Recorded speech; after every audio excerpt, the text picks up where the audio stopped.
बिस्मिल्लाहिर्रहमानिर्रहीम अस्सलाम वालेकुम। अब हम देखते हैं कि ये एनिमेशन किस तरह से बनी है। इसको बनाने के लिए दो सॉफ्टवेयर यूज़ हुए हैं, एक है कैवलरी और दूसरा है ब्लेंडर। कैवलरी मोशन ग्राफिक्स के लिए बहुत ही पावरफुल टूल है और इसमें काफ़ी चीज़ें हैं जो ऑटोमेट हो जाती हैं। हम देखेंगे डिटेल में भी कैवलरी को। फिलहाल हम एनिमेशन पे फोकस करते हैं, उसके लिए आप इसको डाउनलोड कर लें। सबसे पहले आप डाउनलोड पर जाएँ, यहाँ पे फ्री वर्जन ही हम यूज़ करेंगे इसका। स्टार्टर में जो है उस पर क्लिक करें और ईमेल एंटर करें, अपनी कुछ चेकलिस्ट है वो करके डाउनलोड करेंगे तो वो हो जाएगा। कैवलरी को जब आप ओपन करेंगे सबसे पहले तो ये इंटरफेस आपको नजर आएगा। एनिमेशन पे ही फोकस करते हैं, बाद में डिटेल में देखेंगे। कंपोजिशन साइज हम सबसे पहले चेंज करेंगे। सेटिंग्स पर आके यहाँ पर मैंने किया 9:16। अब ये जो व्हाइट एरिया है यही मेन कंपोजिशन है। फिलहाल हम इसको कोई भी कलर यहाँ से दे देते हैं और यहाँ पर हम सबसे पहले लेते हैं टेक्स्ट। यहाँ पे मैंने लिख दिया क्रिएट और जो फॉन्ट है वो मैंने किया डिलीरियम। कंपोजिशन वर्टिकल है तो फॉन्ट भी हमने वर्टिकल यूज कर लिया और यहाँ से हमने इसको स्केल अप कर दिया। यहाँ पे बॉटम पे हम इसको ले आए। अब ये टेक्स्ट फॉर्म में है, इसको राइट क्लिक करके मैंने किया मेक एडिटेबल। अब ये टेक्स्ट जो है वो हाइड हो गया है। कंट्रोल डी मैंने प्रेस किया, ये दो मेरे पास आ गए, एक को मैं ले गया ऊपर। अब ये एडिटेबल का मतलब ये है कि हम इनके पॉइंट्स को एडिट कर सकते हैं। ये है एडिट शेप टूल, इसे सेलेक्ट करके हम इन पॉइंट्स को सेलेक्ट करके एडिट कर सकते हैं और इन्हीं को हमने एनिमेट करना है। यहाँ से हम चेक करेंगे एनिमेट पाथ, तो ये मेरे पास की फ्रेम आ गया। जो ये टेक्स्ट है इसका भी कलर जो है हम वाइट कर देते हैं, दोनों को सेलेक्ट करके, क्योंकि बैकग्राउंड जो है हमने एट दी एंड ब्लैक ही करना है। सबसे पहले जो ये नीचे है इन पॉइंट्स को मैंने सिलेक्ट किया और 20th फ्रेम पे मैं आया, बल्कि यहाँ पर ही 0 फ्रेम पे ही इनको मैं ऊपर ले गया। शिफ्ट मैंने प्रेस किया, इन पॉइंट्स को सिलेक्ट करके शिफ्ट प्रेस करके अपर एरो जो है उसे प्रेस एंड होल्ड रखा है मैंने, तो ये ऊपर की तरफ मैं इनको ले आया। फिर यहाँ से मैं 20th फ्रेम पर आया और यहाँ से फिर हम इनको नीचे लेकर आए। इन्हीं पॉइंट्स को मैंने सिलेक्ट किया, नीचे लेकर आए, शिफ्ट और डाउनवर्ड एरो, ये आ गए नीचे।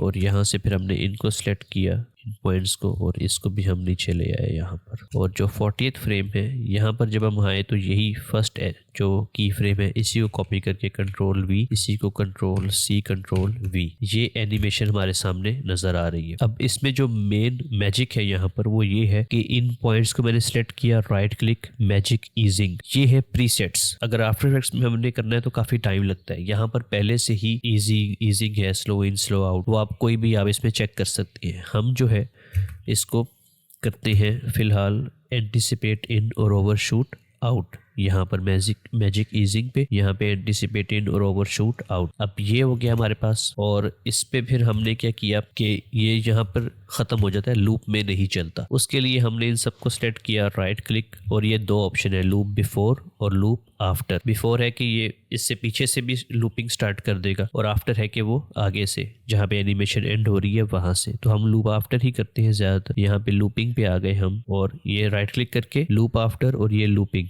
इसे चेक करना है आपने। तो अब ये लूप में चलता रहेगा। अब ये हमारा टेक्स्ट है और टेक्स्ट जो है वो सब एक ही साथ लूप में चल रहे हैं, लेकिन हम ये चाह रहे हैं कि वेरिएशन हो, सी अलग हो, आर अलग हो, ई अलग हो, इसमें डिफरेंट वेरिएशन हो। उसके लिए क्या होगा, मेन चीज की अभी हम कंपोजिशन 1 पर है, ये हमारी लेयर्स है। हम क्या करेंगे, इसी कंपोजिशन 1 को उठा के मैं यहाँ पे ये जो फोल्डर सा, ये जो मॉनिटर सा देख रहे हैं आप, इस पे मैंने चेक किया तो ये कंपोजिशन 2 बन गई और साइज जो है वो डिफॉल्ट है इसका। कंपोजिशन पे आए, सेटिंग्स पर आए और यहाँ से इसको हमने कर दिया वर्टिकल और अब ये वही साइज हो गया हमारा कंपोजिशन 2 का। कंपोजिशन 2 में हमारे पास कंपोजिशन 1 पहले से मौजूद है। अब हम करेंगे मास्किंग। मास्किंग के लिए हम कंपोजिशन को सिलेक्ट करेंगे, यहाँ पर डबल क्लिक किया मैंने तो ये कंपोजिशन एट्रीब्यूट एडिटर के अंदर आ गई मेरे पास। ये शेप है, ये है मास्क। अब यहाँ पर ये होगा कि 6 कैरेक्टर्स हैं तो 6 शेप्स लूंगा रेक्टेंगल की, जो कि इसको बाद में मास्किंग में हेल्प आउट करेंगे। मास्किंग के लिए शेप लिया मैंने रेक्टेंगल को और यहाँ पे मैंने सिलेक्ट किया और ये हम यहाँ पर ले आए, ये शेप आ गई।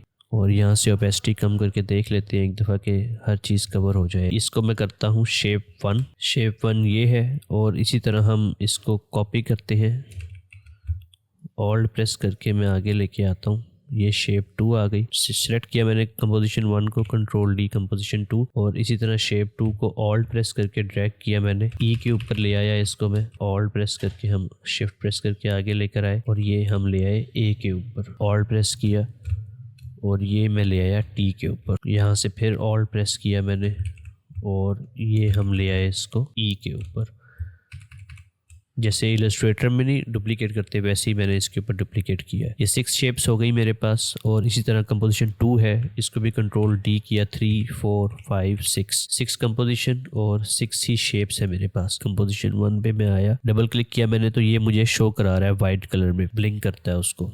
जिसको भी डबल क्लिक करूँ वो यहाँ पे शो हो जाता है। 1 पे मैंने क्लिक किया तो ये आपको व्हाइट कलर में ब्लिंक होता नजर आ रहा है। शेप 1 है, इसको उठा के मैं ले आया मास्क, क्लिपिंग मास्क के ऊपर ड्रैग कर दिया मैंने, ये इस पे ड्रैग हो गया। इसी तरह हम कंपोजिशन 2 पे आए, इस पे मैंने डबल क्लिक किया तो वो शो करा रहा है यहाँ पर। शेप 2 को पकड़ा, अब यहाँ पे ये शेप पे है तो हम आए मास्क पे और यहाँ पे शेप 2 को पकड़ के क्लिपिंग मास्क। फिर इसी तरह कंपोजिशन 3 पे आया मैं और यहाँ से हमने मास्किंग में शेप 3 को सिलेक्ट किया और इसके ऊपर ड्रैग कर दिया। 4 पर आए और इसी तरह इसके भी यहाँ पे शेप 4 जो है उसे हमने मास्क किया। 5 पर भी इसी तरह ही किया मैंने, ये शेप 5 हो गया और 6 के ऊपर भी सेम वैसे ही शेप 6 हो गया। अब ये सारे जो है वो हो गए हैं मास्क और यहाँ पर हम देख सकते हैं अपनी एनिमेशन भी। और जो कलर है इसका वो हम बैकग्राउंड का चेंज करते हैं। कंपोजिशन 2 है, कंपोजिशन सेटिंग्स पे आते हैं, कलर जो है इसका हम करते हैं ब्लैक। कंपोजिशन 1 जो है यहाँ पे कंपोजिशन सेटिंग पर आके इसको भी हम ब्लैक कर देते हैं। कंपोजिशन 2 को हमने रेंडर करना है। अब ये एनिमेशन हमारी बन गई है, हम इसको सिंपल कंपोजिशन को जरा ऑफसेट कर देंगे, यहाँ पर लेकर आके थोड़ा सा इनको ऑफसेट कर देते हैं तो ये उस हिसाब से फिर वेरिएबल फॉर्म हमें मिल जाएगी। अब मैं इसको प्ले करता हूँ तो आप देख रहे हैं कि ये किस तरह वेरिएबली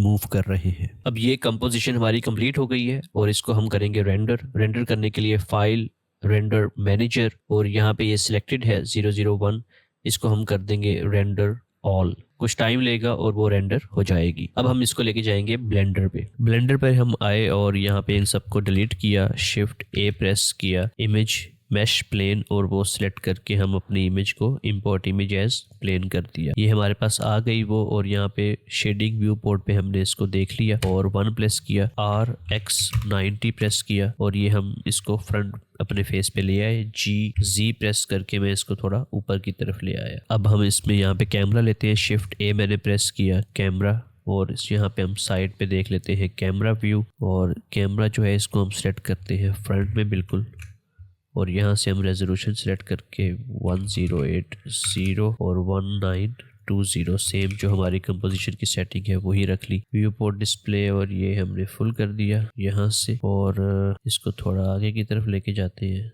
एडजस्ट करते हैं इसको ताकि कैमरा व्यू जो है वो बिल्कुल उसके ऊपर बैठ जाए सही तरह से। अगर आपकी ये साइकिल्स में मूव नहीं कर रही, मतलब कि रिपीट नहीं कर रहा बार बार, तो उसके लिए आप जो है मटेरियल पे आके इस जो हमारा ये मैश प्लेन है इस पे सेलेक्ट करके यहाँ मटेरियल पे आके बेस पे आके ये साइक्लिक करेंगे तो वो साइकिल में मूव करेगा। अब हम यहाँ पर लिखते हैं टेक्स्ट, शिफ्ट A मैंने प्रेस किया और मैं टेक्स्ट पे लेके आया और ये हमारे पास टेक्स्ट फॉर्मेट है। मैं इसको ज्वाइन कर देता हूँ, टैब प्रेस किया और यहाँ पे लिख दिया ART और यहाँ पे हम एंटर किया, हमने इसको नीचे की तरफ ले आए। यहाँ से हमने टेक्स्ट की प्रॉपर्टीज पे आए, जो A लिखा हुआ है और यहाँ से ज्योमेट्री एक्सट्रूड किया, इसको 0.2 कर देते हैं यहाँ पर और यहाँ से हम जो डेप्थ है उसे 0.01 कर देते हैं और यहाँ से हम जो रेजोल्यूशन है उसे 6 कर देते हैं।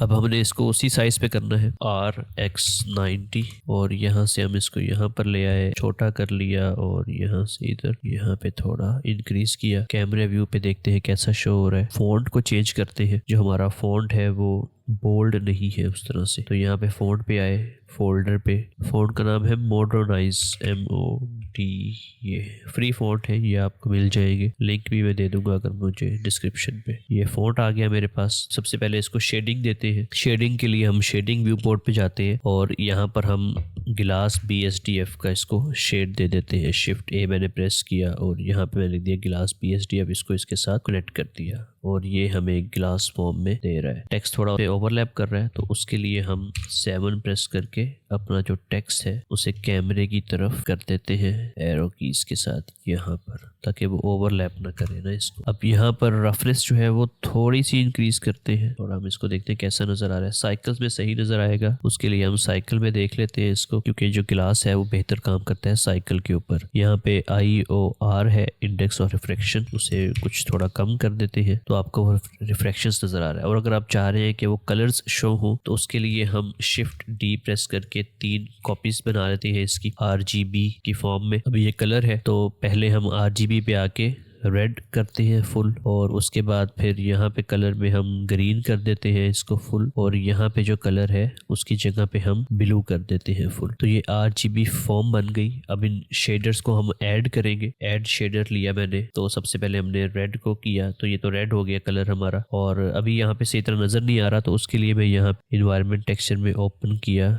डाउनलोड्स पे HDRI कोई हो मेरे पास, ये है, ये मैं ले आया यहाँ पर। और यहाँ से हम जो बैकग्राउंड है HDRI का उसको हम कर देते हैं ट्रांसपेरेंट। फिल्म पे आए यहाँ पर और ये हमने कर दिया ट्रांसपेरेंट। अगर मैं रेड और ग्रीन को करता हूँ तो येलो कलर देता है मुझे। उसके अलावा ये है कि अब मैं चाह रहा हूँ कि ये भी साथ उसके साथ हो, तो हम एक और कॉपी ले लेंगे शेडर एडिटर की और यहाँ पे हम ब्लू को उसके साथ कनेक्ट कर देंगे। अब ये तीनों मिक्स हो रहे हैं, तो तीनों मिक्स होके हमें वाइट कलर ही दे रहे हैं जो सबसे पहले था। हम खेलेंगे IOR और रफनेस के साथ, थोड़ा इसको डिफरेंशिएट करेंगे तो हमें वो यहाँ पे क्रोमेटिक एब्रीविएशन ही वो देगा, शो करेगा। तो हम थोड़ा IOR को आप चेंज करें, कम करें, ज्यादा करें, आपको वो रिफ्लेक्शंस शो हो जाएंगी। यहाँ पे जिस तरह से ऊपर से नजर आ रहा है आपको रेड और वो उसको, क्योंकि reflections at the end reflections ने काम करना है, एनिमेशन को बेहतर दिखाना है। तो इस तरह से आप इसको थोड़ा देखेंगे तो आपको समझ में आ जाएंगी चीज़ें। बस आपने रेफरेंस और IOR को चेंज करना है तो वो रिफ्लेक्शन में हमें हेल्प आउट करेगा। फिर हम आते हैं लेआउट पे और अब इसको एनिमेट करते हैं। अभी ये टेक्स्ट फॉर्म में है, इसको मैं करता हूँ मैश में कन्वर्ट। ऑब्जेक्ट में आए हम और यहाँ पे कन्वर्ट टू मैश कर दिया मैंने। अब ये एक मैश में कन्वर्ट हो गया है और यहाँ से अगर मैं ओरिजिन्स चेंज करूँ इसके, तो ओरिजिन को हम चेंज करेंगे और सेंटर पे लेकर आएंगे। यहाँ पे मैं ले आया R पे, 7 प्रेस किया, मैंने देखा सेंटर पे है कि नहीं, ये आ गया उसके सेंटर पे ओरिजिन हमारा। अब जब मैं इसको रोटेट करूँगा तो ये इस तरह से रोटेट कर रहा है। और अब इसको हम एनिमेट करते हैं। Z एक्सिस पे मैं लेकर आता हूँ, लेफ्ट से रोटेशन स्टार्ट करते हैं -45 और यहाँ पे मैंने की फ्रेम ऐड किया, इसको मैं फर्स्ट फ्रेम पे लेके आया। 40th फ्रेम पर हम आए और यहाँ से हमने इसको -360 वो ऐड हो जाएगा इसके ऊपर। यहाँ पे हमने इसको एनिमेट किया। फिर 80th फ्रेम पर आए और इसी को हमने Ctrl+C और Ctrl+V, तो ये हमें शो हो रहा है, एनिमेट हुआ। हम एक और काम भी कर सकते हैं कि यहाँ पर ही 80th फ्रेम पे ही इसको डिलीट करके -360 और ये हमने इसको की फ्रेम दे दिया और ये रोटेट होता हुआ हमें नजर आ रहा है। अब ये जो रोटेट हो रहा है ये हो रहा है बेजियर कर्व के साथ, और हम ये चाहते हैं लीनियर मूवमेंट हो, तो T प्रेस करेंगे, लीनियर पे ले आएंगे इसको, और अब ये कांस्टेंट मूवमेंट हमें दे रहा है। एक इंपॉर्टेंट चीज वो ये है कि जो हमने यहाँ पे ओरिजिन किया था, इफेक्ट ओनली ओरिजिन, इसको हम अनचेक कर दें और यहाँ पे अब हम इसको आगे फर्दर काम करते हैं। इसके ऊपर पे हम पार्टिकल सेट करते हैं। इसके ऊपर शिफ्ट A मैंने प्रेस किया और मैंने आइकोस्फीयर लिया, इसको थोड़ा साइज में छोटा कर दिया। पार्टिकल पे हम आए और यहाँ से हमने प्लस किया, हेयर्स पे आ गए और जो रेंडर है, रेंडर एज हमने इसको किया पाथ की जगह ऑब्जेक्ट, और ऑब्जेक्ट में हमने सेलेक्ट किया आइकोस्फीयर को। ये उसके ऊपर फेसेस के ऊपर रेंडर कर रहा है। सोर्स पर हम आए और ये अमिट फ्रॉम की जगह पे हमने वॉल्यूम किया। जो स्केल है उसको हम छोटा करते हैं, 0.003 किया मैंने। आइकोस्फीयर है, इसको मटेरियल हम वही दे देते हैं जो हमने ग्लास मटेरियल दिया है टेक्स्ट को अपने। यहाँ पे हम आए पार्टिकल सिस्टम पे और जो साइज है स्केल रैंडम ने सेट की और साइज थोड़ा हम 0.002 कर देते हैं, इसको मजीद छोटा कर देते हैं तो अब जरा बेहतर लगेगा आपको। तो ये हमारा पार्टिकल सिस्टम आ गया। आइकोस्फीयर को हम रेंडर नहीं करते, ऑफ कर दिया यहाँ से, और ये अब हमने मूवमेंट देना है इसको, हॉरिजॉन्टल मूवमेंट भी इसको देनी है। शिफ्ट A मैंने प्रेस किया और यहाँ पे मैं आ गया एम्प्टी, एरोज ले लिए मैंने। यहाँ से अब हमने इसको एनिमेट करना है, तो एनिमेट करने के लिए मैं फर्स्ट फ्रेम पे लेकर आया इसको, लोकेशन X एक्सिस पे मैंने यहाँ पे, और 40th फ्रेम पर हम आए, थोड़ा सा आगे किया इसको, और फिर यहाँ पे एनिमेशन, और जो 80th फ्रेम है उस पे हम इसी को ही कॉपी पेस्ट कर देते हैं। अब ये हमें नजर आ रहा है ऐसे मूव कर रहा है। और अब हमने सिंपल क्या करना है कि इसकी मल्टीपल कॉपीज बना लेनी है। 3 एम्प्टी है, शिफ्ट D और फिर शिफ्ट D, तो ये 3 कॉपीज बन गई इसकी। अब ये 3 टेक्स्ट है मेरे पास और ये 3 एम्प्टी है। पहले मैं टेक्स्ट को सिलेक्ट करूंगा, सिंपल नाम रखने हैं, बेशक नाम रख लें आसानी के लिए जो आपको बेहतर लगता है। मैं फिलहाल इसको सिलेक्ट करके एम्प्टी को सिलेक्ट कर रहा हूँ और ये आउटलाइनर में कर रहा हूँ मैं सिलेक्शन, क्योंकि यहाँ पे मुझे मुश्किल है ढूंढना एम्प्टी। तो ये मैंने टेक्स्ट को सिलेक्ट किया, कंट्रोल प्रेस किया और फिर मैंने एम्प्टी को सिलेक्ट किया। फिर मैं माउस लेकर आया यहाँ पर और कंट्रोल P प्रेस किया, ऑब्जेक्ट कीप ट्रांसफॉर्म। अब ये एम्प्टी है और जो टेक्स्ट है वो उसके साथ पेरेंट हो गया है। मैं इसको देखूंगा तो यहाँ पे ये टेक्स्ट नजर आ रहा है। इसी तरह मैंने टेक्स्ट 01 को सिलेक्ट किया और यहाँ पे एम्प्टी 01 को कंट्रोल प्रेस करके सिलेक्ट किया, माउस इधर रखा और यहाँ पे कंट्रोल P प्रेस करके ऑब्जेक्ट कीप ट्रांसफॉर्म। टेक्स्ट 002 को मैंने सिलेक्ट किया, कंट्रोल प्रेस किया, एम्प्टी 002 को सिलेक्ट किया। मैंने ना माउस प्रेस किया ना कंट्रोल, मैं माउस यहाँ पे लेके आता हूँ फिर कंट्रोल P प्रेस करता हूँ। अगर यहाँ पे कंट्रोल P प्रेस करूँ ना कुछ भी नहीं होता। इसी तरह माउस को बस इस 3D व्यू पोर्ट पे लेके आके फिर कंट्रोल P प्रेस करूँ तो वो मुझे ऑप्शन दिखाता है, इसलिए मैं यहाँ पे लेके आता हूँ माउस। आपने टेक्स्ट को सिलेक्ट करना है, कंट्रोल प्रेस करना है, इसको सिलेक्ट करना है और फिर आपने एम्प्टी को सिलेक्ट करना है और फिर आपने सब कुछ छोड़ के माउस यहाँ पे रख के कंट्रोल P प्रेस करना है, ऑब्जेक्ट कीप ट्रांसफॉर्म। अब ये हो गए हैं पेरेंट। अब आप देखेंगे तो आपके टेक्स्ट भी मूव कर रहे हैं और यहाँ से हम इसको ले आते हैं 80th फ्रेम पे। तो अब आपको नजर आ रहा होगा कि टेक्स्ट भी मेरा साथ साथ मूव कर रहा है उसके। और अब एक और चीज हमने नोट की है कि जो टेक्स्ट है वो एम्प्टी की जो मूवमेंट है यहाँ पे जब आता है 40th फ्रेम पे तो काफ़ी ज़्यादा उस तरफ जाता है। तो हम इसको थोड़ा सा, अब क्योंकि वो एम्प्टी सारे डिफरेंट है तो हम इनकी एनिमेशन थोड़ी सी इस तरह लेकर आते हैं 009 पे और इस तरह हमें फिर ये हो गई एनिमेशन। इसी तरह सबको 009 पे ले आते हैं 009 पे और यहाँ पे ये हमने कर दिया इसको। इसी तरह सिमिलरली हम इसको भी और ये एम्प्टी को भी हम 009 पे ले आते हैं तो वो थोड़ा उसको हम एडजस्ट कर देते हैं एनिमेशन को। तो अब आप ये देख रहे हैं कि वो मूव कर रहा है। एक और ये है कि जो R है उसकी मूवमेंट डिफरेंट है, वो उसके लिए हम R को सिलेक्ट करके जो ये मूवमेंट आप देख रहे हैं टेक्स्ट 002 को, ये जो लास्ट फ्रेम है इसको मैं ले जाता हूँ 80th पे और 80th वाला फ्रेम शुरू में ले आते हैं हम। ये यहाँ पे आ गया। ये अब आप देख रहे हैं हमारी उस तरह की एनिमेशन बन गई है।